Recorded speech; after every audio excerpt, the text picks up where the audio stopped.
Hi hello welcome to run TV Telugu. నేను మీ సిరివేల్ చరణ్ కుమార్.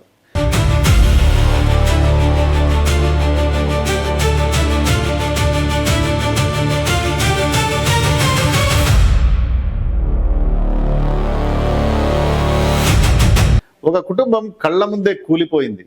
ముగ్గురు నిండు ప్రాణాలు గోదావరిలో కలిసిపోయాయి. ఒక చిన్నారి తన తల్లిదండ్రులను కోల్పోయాడు. ఒక కుటుంబం మాత్రమే కాదు, ఒక బిడ్డ భవిష్యత్తు, ఒక కుటుంబం ఆశలు, ఎన్నో జీవితాలు ఈ విషాదంతో చిన్నాభిన్నమయ్యాయి. అసలు ఈ కుటుంబాన్ని ఆ పరిస్థితిలోకి నెట్టింది ఎవరు? వారికి ఎలాంటి వేధింపులు గురి అయ్యాయి? మత మార్పిడికి ఒత్తిడి జరిగిందా లేదా? బెదిరింపులు ఎలా జరిగాయి? ఈ ప్రశ్నలకు సమాధానం చెప్పాల్సిన బాధ్యత ప్రభుత్వాలపై లేదా? ఖచ్చితంగా ఉంది. పంచాయతీరాజ్ అసిస్టెంట్ ఇంజనీర్ నూకరాజు గారి కుటుంబం గోదావరిలో దూకడానికి అసలు కారణం ఏమిటో పూర్తి స్థాయిలో నిజాలు బయటకు రావాలి. సౌజన్య రాసినట్లు చెబుతున్న లేఖలో సాదిక్ ఖాన్ పై చేసిన ఆరోపణలు, మత మార్పిడికి ఒత్తిడి చేశాడనే ఆరోపణలు, తన భర్త జగదీశ్వర్ రెడ్డి మరణానికి సంబంధించిన ఆరోపణలు, ఇవన్నీ సాధారణ విషయాలుగా తీసుకోవచ్చా? ఒక కుటుంబం ప్రాణాలు కోల్పోయేంత తీవ్రమైన ఆరోపణలు వచ్చినప్పుడు ప్రభుత్వం, పోలీసులు ప్రతి కోణంలోనూ దర్యాప్తు చేయాలి. నిజం ఏదైతే అది ప్రజల ముందుకు ఖచ్చితంగా తీసుకురావాలి. ఇప్పుడు ఈ కేసులో మరొక కీలక పరిణామం జరిగింది. సాదిక్ ఖాన్ను ఢిల్లీలో పోలీసులు అరెస్టు చేసినట్లు సమాచారం. సౌజన్య లేఖలో పేర్కొన్న అంశాలు, మతం మార్చుకోవాలని ఒత్తిడి చేయడం, జగదీశ్వర్ రెడ్డి మరణంతో అతనికి ఉన్న సంబంధం అన్ని దర్యాప్తులో తేల్తాయి. కానీ ఆరోపణలు ఇంత తీవ్రంగా ఉన్నప్పుడు ఈ కేసును సాధారణ క్రైమ్ గా తీసుకోకుండా ప్రతి కోణంలోనూ నిష్పాక్షికంగా దర్యాప్తు చేయాలి. మతం మార్చుకోవడం ఒక వ్యక్తిగత విషయం, కానీ బెదిరించి, బ్లాక్మెయిల్ చేసి, మానసికంగా వేధించి, కుటుంబాన్ని భయపెట్టి ఎవరినైనా మతం మార్చాలని ఒత్తిడి చేస్తే మాత్రం అది భరించలేని తీవ్రమైన విషయం. బలవంతం, బెదిరింపు, హింస, మోసం ఇది ఏ మతానికి ఆమోదయోగ్యం కానే కావు. ఇక్కడ నేను ఒక విషయం చాలా స్పష్టంగా చెప్తున్నా. హిందూ అమ్మాయిల భద్రత గురించి మాట్లాడడం మతద్వేషం కానే కాదు. హిందూ కుటుంబాల ఆందోళనను వ్యక్తం చేయడం మతద్వేషం కానే కాదు. మన పోరాటం మతం పేరుతో మహిళలను, కుటుంబాలను వేధించే ఛాందసవాద ఆలోచనల మీద. మన పోరాటం ముస్లింల మీద కాదు, నేరం చేసే వ్యక్తుల మీద. మనం కోరేది ప్రతి హిందూ అమ్మాయికి, ప్రతి ముస్లిం అమ్మాయికి, ప్రతి క్రైస్తవ అమ్మాయికి సమానమైన భద్రత. అయితే ఇంతటి విషాదం జరిగిన తర్వాత కూడా రాజకీయ పార్టీలు మౌనంగా ఎందుకు ఉన్నాయి? అదే ఇప్పుడు ప్రశ్న. అధికార టీడీపీ, జేఎస్పీ, బీజేపీ ఎందుకు స్పష్టంగా మాట్లాడడం లేదు? ప్రతిపక్ష వైఎస్ఆర్సీపీ ఎందుకు ప్రభుత్వాన్ని నిలదీయడం లేదు? అధికార పార్టీలు ఎందుకు ఈ కుటుంబాన్ని పరామర్శించి దర్యాప్తు వేగవంతం చేయాలని డిమాండ్ చేయడం లేదు? ఒక కుటుంబం ప్రాణాలు కోల్పోయినప్పుడు ముందుగా గుర్తుకు రావాల్సింది ఓట్లు కాదు, మనుషుల ప్రాణాలు. మైనారిటీ ఓట్లు పోతాయనే భయం ఉంటే అది రాజకీయ నాయకుల సమస్య కావచ్చు. కానీ ఒక తండ్రి తన కూతురుని కోల్పోయినప్పుడు, ఒక చిన్నారి తన తల్లిదండ్రులను కోల్పోయినప్పుడు, ఒక కుటుంబం ప్రాణాలు తీసుకునే భయంకరమైన పరిస్థితికి చేరుకున్నప్పుడు అక్కడ రాజకీయ లెక్కలు పని చేయకూడదు. అక్కడ మానవత్వం మాత్రమే పని చేయాలి. చంద్రబాబు నాయుడు గారి టీడీపీ, జేఎస్పీ, బీజేపీ కూటమి ప్రభుత్వం ఈ ఘటనపై ప్రజలకు పూర్తి స్థాయిలో సమాధానం ఇవ్వాలి. బలవంతపు మత మార్పిడులు, మోసం, బెదిరింపులు, మహిళలపై వేధింపులు వంటి ఆరోపణలు వస్తే వాటిపై చట్టం తన పని తాను ఖచ్చితంగా చేయాల్సి ఉంటుంది. అవసరమైతే ప్రస్తుత చట్టాలను మరింత బలోపేతం చేయాలి. మతం మార్చుకోవాలా వద్దా అనేది ప్రతి వ్యక్తి యొక్క పర్సనల్ స్వేచ్ఛ. కానీ బలవంతపు మత మార్పిడి మాత్రం ఏ రూపంలోనూ అంగీకరించడానికి వీల్లేదు. ఇక్కడ ఇంకొక ప్రశ్న కూడా తలెత్తుతుంది. సాదిక్ ఖాన్ కు ఏ రాజకీయ పార్టీతో సంబంధాలున్నాయని ఏ రాజకీయ పార్టీ కూడా ప్రశ్నించడం లేదు. 2024 ఎన్నికల్లో ఎవరికి ప్రచారం చేశాడు? అతని రాజకీయ సంబంధాలు ఏమైనా ఉంటే అది నిజాల ఆధారంగా ప్రజల ముందుకు ఖచ్చితంగా తీసుకురావాలి. రాజకీయంగా ఎవరినైనా కాపాడే ప్రయత్నం జరిగిందనే అనుమానం ప్రజలకు కలగకుండా ప్రభుత్వం పారదర్శకంగా వ్యవహరించాలి. ఇప్పుడు ముస్లిం సంఘాల పెద్దలకు కూడా నేను ఒక ప్రశ్న అడగాలనుకుంటున్నాను. మీరు ప్రెస్ మీట్ లో ఒక వ్యక్తి చేసిన పని మొత్తం ముస్లిం సమాజాన్ని బాధ్యులుగా చూపడం సరికాదు అని అన్నారు. నిజమే. ఒక నేరస్తుడి చర్యను మొత్తం మతానికి ఆపాదించడం మాకు కూడా ఇష్టం లేదు. కానీ అదే సమయంలో ఒక్కడు చేశాడు, మమ్మల్ని ఎందుకు నిందిస్తున్నారు అని చెప్పడంతో మీ బాధ్యత పూర్తవుతుందా? అసలు ప్రశ్న అక్కడి నుంచే మొదలవుతుంది.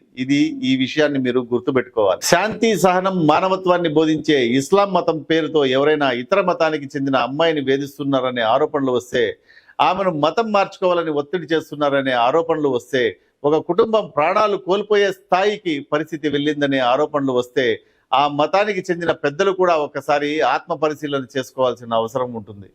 ఇలాంటి వ్యక్తులు మా సమాజంలోకి ఎలా వస్తున్నారు? యువతలో ఇలాంటి ఆలోచనలు ఎక్కడి నుంచి వస్తున్నాయి?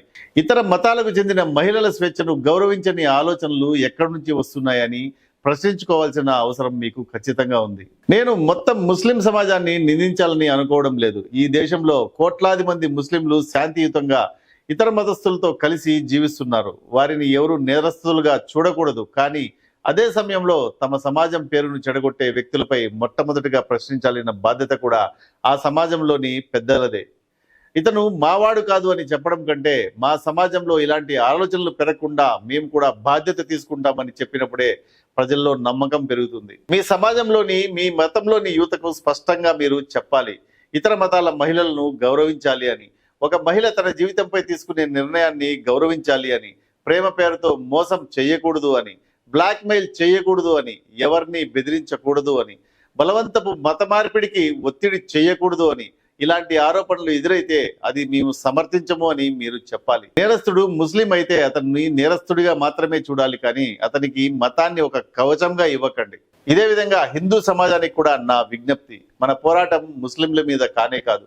మన పోరాటం మతం పేరుతో వచ్చే ఛాందసవాదం మీద, మన పోరాటం బలవంతం మీద, మన పోరాటం మహిళలపై జరిగే అన్యాయం మీద, మన పోరాటం బలవంతపు మత మార్పిడుల మీద.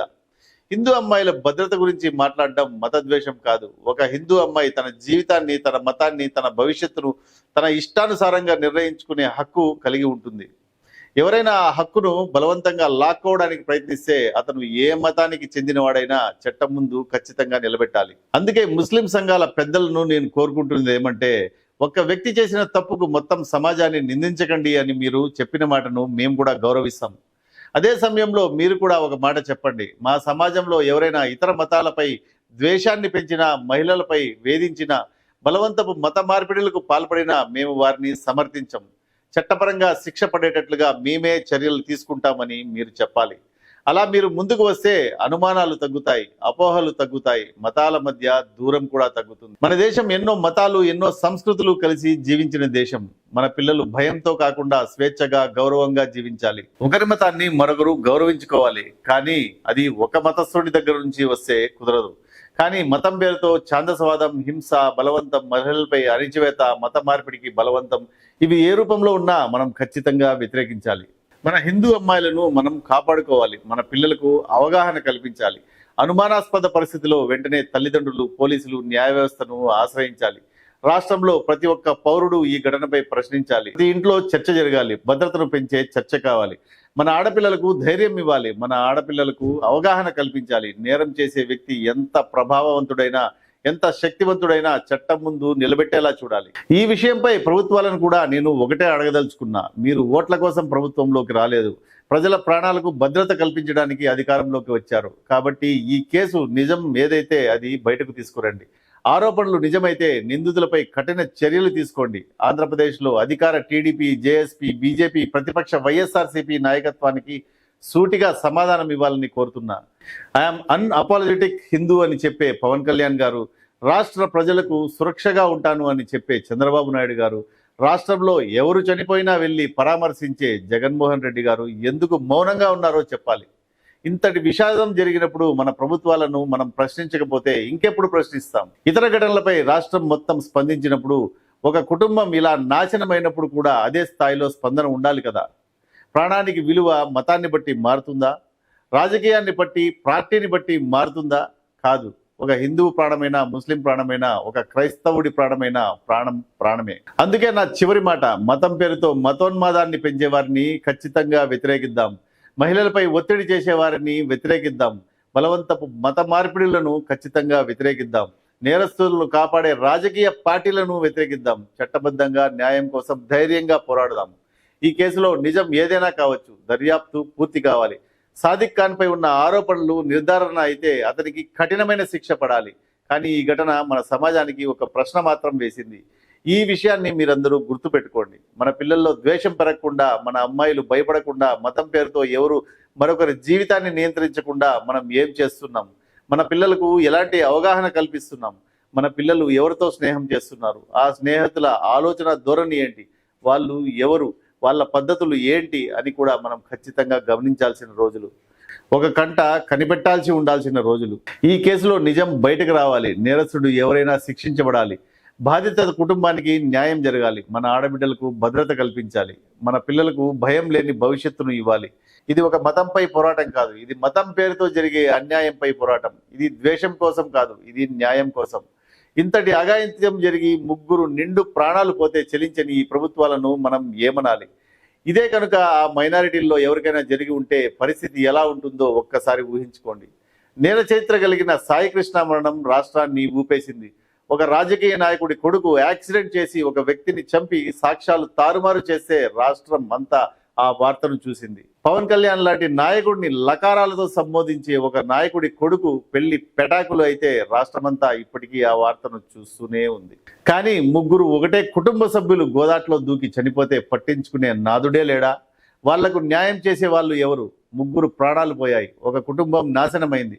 కనీసం ఈ ఘటన తర్వాతైనా మనం మేల్కొందాం. ప్రభుత్వాలు కూడా ఖచ్చితంగా మేల్కొనేటట్లుగా చేద్దాం. రాజకీయ పార్టీలన్నీ మేల్కొనాలి. ప్రతి మత పెద్ద మేల్కొనాలి. ప్రతి తల్లిదండ్రి మేల్కొనాలి. మన పిల్లల భవిష్యత్తు కోసం, మన ఆడబిడ్డల గౌరవం కోసం, నిజం కోసం, న్యాయం కోసం మన గొంతును గట్టిగా వినిపిద్దాం. మళ్ళీ ఇంకొక సెన్సేషనల్ వార్త వీడియోతో మళ్ళీ కలుసుకుందాం. అప్పటి వరకు సెలవు. నేను మీ సిరివేల్ చరణ్ కుమార్. జై హింద్, జై భారత్.